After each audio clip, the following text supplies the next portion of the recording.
Halo peserta didik semuanya, bertemu lagi dengan saya Mr. Donald Manalu. Jadi pada video kali ini, Sir Donald akan menyampaikan tentang pembahasan soal-soal review untuk penilaian tengah semester 2, yaitu pelajaran sejarah peminatan di kelas 10. Pembahasan soal ini adalah pembahasan materi di bab 5 tentang historiografi dan materi di bab 6 tentang manusia purba. Jadi simak penjelasan soal-soal berikut untuk membantu kamu dalam menghadapi ujian nanti. Silahkan simak pembahasan soal berikut ini. Review penilaian tengah semester 2 sejarah peminatan di kelas 10, materi di bab 5 dan bab 6. Jika ditanyakan pada soal nomor 1, jelaskan corak historiografi tradisional pada masa Hindu-Buddha.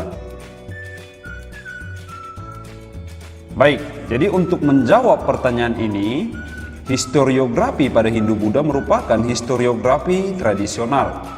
Kita tahu ini adalah kali pertama Indonesia memasuki zaman sejarah, yaitu sebelumnya kita memasuki zaman prasejarah. Pada masa ini penulisan sejarah masih sangat terbatas. Karena apa? Karena hanya golongan tertentu sajalah yang dapat mengenal aksara ataupun tulisan, yaitu golongan Brahmana. Pada masa ini, salah satu corak yang paling kental dengan masa Hindu-Buddha adalah banyaknya prasasti yang ditemukan. Biasanya prasasti ini mengisahkan tentang kebesaran raja yang berkuasa. Jadi kalau ditanyakan cirinya, ini bisa kita jawab juga dengan gaya istana sentris atau menceritakan tentang keseharian atau kehidupan raja. Jika ditanyakan nomor 2, itu tuliskan isi prasasti peninggalan kerajaan Hindu-Buddha yang menjadi bukti adanya historiografi pada masa tersebut.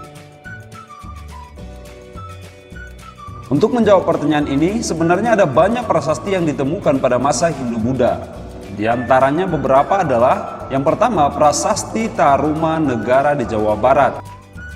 Isi daripada prasasti Ciareteun ini adalah yang berbunyi, inilah bekas kaki yang mulia Raja Purnawarman. Prasasti yang kedua adalah prasasti dari Kerajaan Sriwijaya, yaitu prasasti Kedukan Bukit. Isi prasasti Kedukan Bukit sendiri adalah perjalanan Dapunta Hyang, yaitu pemimpin daripada Kerajaan Sriwijaya untuk menaklukkan beberapa wilayah. Prasasti selanjutnya adalah prasasti Mataram Lama, di mana prasasti ini adalah prasasti Canggal yang berisi tentang pendirian sebuah lingga atas perintah Sanjaya. Ada juga prasasti Mantiasi atau Kedu yang berisi nama-nama Raja Mataram yang memimpin itu sebelum Raja Balitung. Nomor 3, jika ditanyakan bagaimana corak historiografi pada masa Islam di Indonesia serta karya sastra peninggalannya. Untuk menjawab pertanyaan ini, kita lihat historiografi pada masa Islam itu ditandai dengan berkurangnya sifat istana sentris yang telah kita bahas tadi pada masa Hindu-Buddha. Agama Islam itu tidak mengenal sistem kasta seperti yang ada pada sistem kerajaan Hindu-Buddha. Jadi artinya semua itu mempunyai hak yang sama dan kesempatan yang sama untuk mendapatkan pendidikan. Tidak hanya menceritakan tentang perjalanan raja, di sini sudah mulai menceritakan kisah-kisah penyebaran agama, seperti misalnya penyebaran agama di Pulau Jawa, yaitu Wali Songo. Beberapa peninggalan karya sastra pada masa Islam di sini bisa kita lihat. Yang pertama adalah Babat. Babat itu biasanya menceritakan raja-raja ataupun kisah raja-raja di Pulau Jawa. Contohnya memang adalah Babat Tanah Jawi yang mempunyai tujuan untuk memperkuat kekuasaan raja. Yang kedua adalah Hikayat.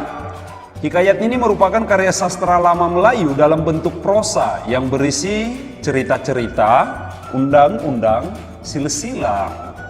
Contohnya adalah banyak sekali cerita hikayat pada masa kerajaan Islam, misalnya Hikayat Hang Tua, Hikayat Raja-Raja Pasai, dan masih banyak lagi. Nomor 4, jika ditanyakan, jelaskan ciri penulisan historiografi pada masa kolonial. Berarti kita menanyakan ciri historiografi kolonial. Historiografi kolonial ini merupakan tulisan sejarah yang membahas tentunya masalah penjajahan bangsa Belanda di Indonesia. Tapi historiografi ini biasanya dilakukan atau ditulis oleh orang-orang Belanda yang bahkan tidak pernah datang ke Indonesia. Bayangkan penulis yang tidak pernah menginjakkan kakinya di Indonesia menuliskan cerita tentang Indonesia. Dan fokus penulisan historiografi kolonial ini adalah bangsa Belanda sendiri dan bukan kehidupan masyarakat bangsa Indonesia. Sehingga nantinya penulisan sejarah ini sering disebut sebagai sejarah yang subjektif. Artinya mereka lebih menguntungkan pihak-pihak kolonial dibanding masyarakat ataupun fakta kebenaran sejarah itu sendiri. Nomor 5, jika ditanyakan tuliskan isi daripada buku yang berjudul History of Java dan Max Havelaar yang merupakan bukti peninggalan historiografi kolonial. Berarti yang pertama kita bahas adalah buku The History of Java karya daripada Thomas Stamford Raffles.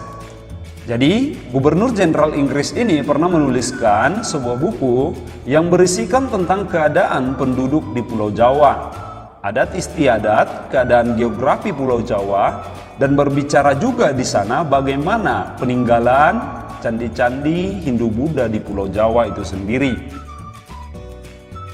Sedangkan buku Max Havelaar merupakan karya daripada orang Belanda yang bernama samaran Multatuli, yang memiliki nama asli Douwe Dekker, di mana isi buku tersebut adalah kritikan terhadap negaranya sendiri yaitu Belanda atas kesewenang-wenangan kolonial Belanda pada masa penjajahan, di mana pada saat itu Belanda menerapkan sistem tanam paksa yang sangat merugikan bangsa Indonesia. Nomor 6, jika ditanyakan apa kelemahan dan kelebihan historiografi nasional ataupun dikenal sebagai historiografi modern. Yang pertama kita lihat dulu kelebihan historiografi nasional. Historiografi nasional itu memiliki 3 kelebihan. Yang pertama pastinya mampu menumbuhkan jiwa patriotisme dan nasionalisme terhadap negara. Yang kedua, narasinya itu selalu berfokus pada nilai-nilai tersirat dari peristiwa sejarah tersebut. Yang ketiga, mampu menumbuhkan persatuan dan kesatuan dalam masyarakat. Sedangkan kelemahan daripada historiografi nasional ini yaitu sebagai berikut. Yang pertama itu rawan terjadi yang namanya anakronisme, ataupun ini biasa disebut ketidaksesuaian urutan waktu, kesinambungan antar aspek dalam sejarah. Yang kedua itu selalu muncul penggambaran tokoh sejarah nasionalis yang hiperbola, artinya selalu melebih-lebihkan sebuah tokoh untuk mendukung pemerintahannya. Yang ketiga, rawan disalahgunakan oleh rezim penguasa untuk yang namanya propaganda. Nomor 7, jika ditanyakan, jelaskan bagaimana keadaan bumi pada masa zaman diluvium. Ini merupakan materi di bab 6. Pada zaman diluvium ataupun dikenal dengan zaman Pleistocene, itu keadaan suhu udara di bumi tidak menetap dan selalu berubah-ubah. Zaman inilah yang disebut dengan zaman es. Kita tahu daerah-daerah yang dekat dengan daerah kutub utara seperti Eropa Utara, Asia Utara, dan Amerika Utara itu seluruhnya tertutup es, sehingga disebutlah zaman ini dengan zaman es. Selama zaman diluvium itu terjadi 4 kali zaman es yang kita kenal dengan 4 kali zaman es diluvium. Zaman antara zaman es dengan zaman-zaman es lainnya inilah yang disebut dengan zaman interglasial. Apa itu zaman interglasial? Zaman interglasial itu adalah keadaan di mana suhu udara di bumi naik kembali atau panas, sehingga es yang tadi mencair hingga permukaan air naik 70 meter lebih, sehingga nanti menenggelamkan daratan yang menghubungkan daerah-daerah tersebut. Nanti kamu juga bisa membaca apa itu paparan Sahul, paparan Sunda, dan garis Walase. Nomor 8, jika ditanyakan, tuliskan persebaran ras Homo sapien yang menyebar di berbagai tempat di dunia. Ingat, ada 3 ras Homo sapien yang menyebar hampir di seluruh dunia saat ini, ataupun mayoritas ras manusia sekarang ini. Yang pertama adalah ras Mongoloid atau yang dikenal dengan kulit kuning. Ras Mongoloid sendiri terbagi atas 3, yaitu yang pertama Asiatic Mongoloid. Ini orang-orang yang tinggal di daerah Asia Utara dan Asia Timur. Yang kedua ini ada Malayan Mongoloid, yaitu orang-orang yang berada di Asia Tenggara seperti Indonesia, Malaysia, dan Filipina. Yang ketiga adalah American Mongoloid. Ini merupakan orang-orang ataupun suku Eskimo. Ras ketiga yang paling besar adalah ras Negroid ataupun kulit gelap. Orang-orang ini adalah orang-orang yang mayoritas tinggal di benua Afrika dan Papua. Yang ketiga adalah ras Caucasoid atau kulit putih. Terbagi atas 3. Yang pertama itu adalah suku Nordik ataupun ras Nordik, orang-orang Eropa Utara yang berada di Laut Baltik. Yang ketiga Alpin, orang-orang di Eropa Tengah dan Timur. Dan yang ketiga Mediterania, itu adalah orang-orang Afrika Utara, Amerika, Arabian, Armenia, dan Iran. Jadi itulah 3 ras Homo sapien yang tersebar hampir di seluruh dunia.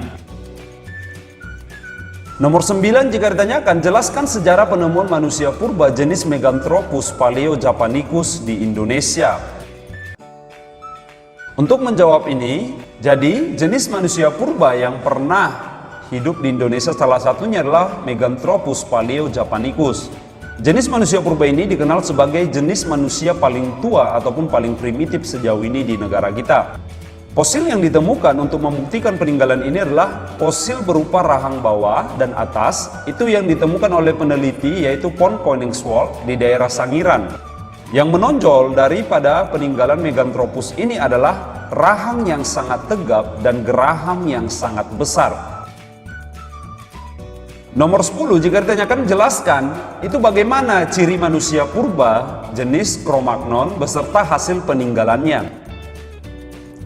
Ingat, jenis manusia Cro-Magnon ini merupakan jenis manusia yang merupakan masih bagian dari keluarga Homo sapien.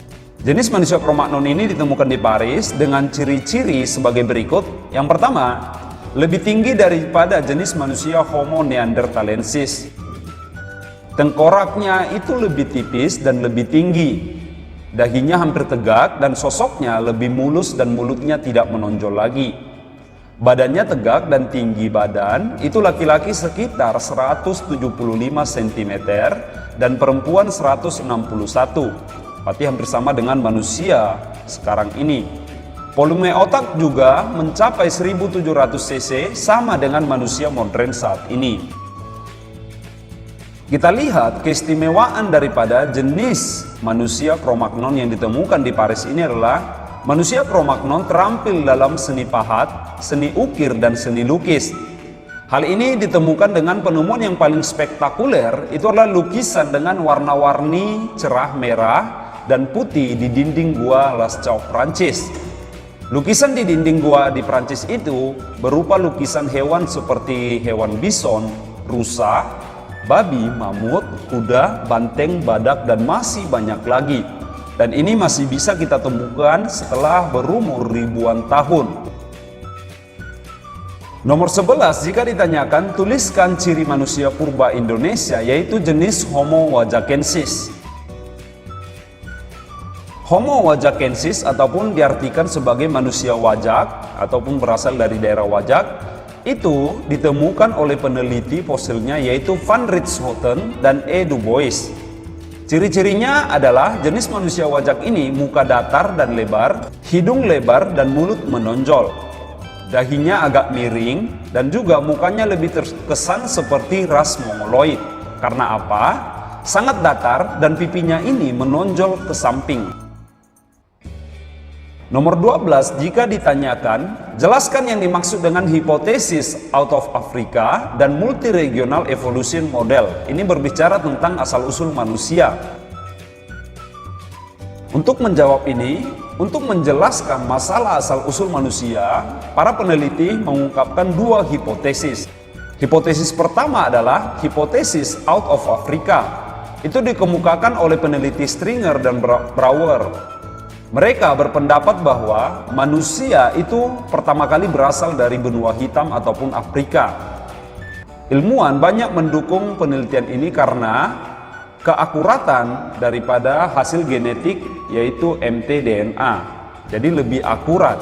Sedangkan hipotesis kedua adalah hipotesis multiregional evolution model, dikemukakan oleh 3 tokoh, Wolford, Thorne, dan Wu. Mereka berpendapat selain daripada Afrika, manusia juga berasal dari tempat-tempat lain, seperti misalnya dari Asia, dari Eropa. Artinya, hipotesis multiregional ini mendukung juga bahwa manusia berasal dari Afrika, tapi bukan satu-satunya tempat manusia berasal. Tapi ingat, nantinya peneliti lebih fokus mendukung daripada hipotesis out of Africa, karena hasil daripada penelitian DNA mitokondrianya itu digunakan untuk merekonstruksi sejarah asal-usul manusia dan paling mendekati kebenaran. Jadi itu dia tadi pembahasan soal-soal kita untuk materi sejarah di kelas 10, yaitu di bab 5 dan bab 6. Semoga pembahasan ini membantu kamu dalam menghadapi ujian nanti. Jadi sekian yang dapat saya sampaikan, saya ucapkan terima kasih.